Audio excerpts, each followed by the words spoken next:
भगवान सबकी सुनता है और सबकी मदद भी करता है। बस आपको धैर्य और खुद में तथा भगवान में विश्वास रखना है। एक बहुत बड़े तथा मशहूर डॉक्टर थे जिनका नाम मार्क था।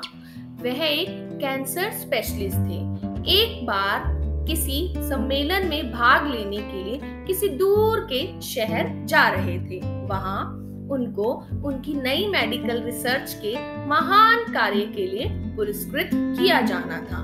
वे बड़े उत्साहित थे तथा जल्दी से जल्दी वहां पहुंचकर पुरस्कार पाना चाहते थे।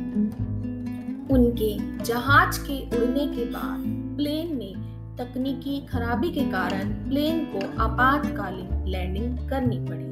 दूसरी फ्लाइट लेट थी।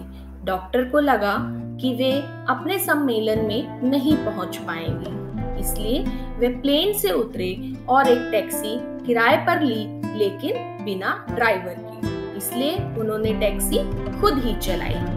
उन्हें यात्रा शुरू की। कुछ देर बाद बहुत तेज आंधी तूफान शुरू हो गया। रास्ता लगभग दिखना बंद सा हो गया, जिसकी वजह से वे गलत रास्ते की ओर मुड़ गए। लगभग 2 घंटे भटकने के बाद उनको समझ आ गया कि वे रास्ता भटक गए हैं। थक तो वो गए ही थे, भूख भी उन्हें बहुत जोर से लग गई थी। हम सड़क पर भोजन की तलाश में वे गाड़ी इधर उधर चलाने लगे।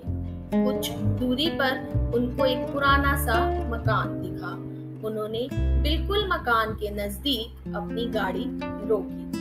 परेशान से होकर गाड़ी से उतरे और उस छोटे से घर का दरवाजा खटखटाया। एक स्त्री ने दरवाजा खोलने उन्हें अपनी स्थिति बताई और एक फोन करने की इजाजत मांगी। उस स्त्री ने बताया कि उसके यहाँ फोन नहीं है, फिर भी उसने उनसे कहा कि आप अंदर आइए और चाय पीजिए और थोड़ा आराम कीजिए। मौसम थोड़ा ठीक हो जाने पर आगे चले जाना। उस औरत ने उन्हें बिठाया और बड़े सम्मान के साथ चाय दी। वह कुछ खाने को दिया। साथ ही उसने कहा, आइए खाने से पहले भगवान से प्रार्थना करें और उनका धन्यवाद दें। उसने कई प्रकार की प्रार्थनाएं की। डॉक्टर मार्क को लगा कि हो ना हो इस स्त्री को कुछ समस्या है। जैसे ही वह औरत अपने पूजा के स्थान से उठी तो डॉक्टर ने पूछा, आपको भगवान से क्या चाहिए? क्या आपको लगता है कि भगवान आपकी प्रार्थनाएं सुनेंगे?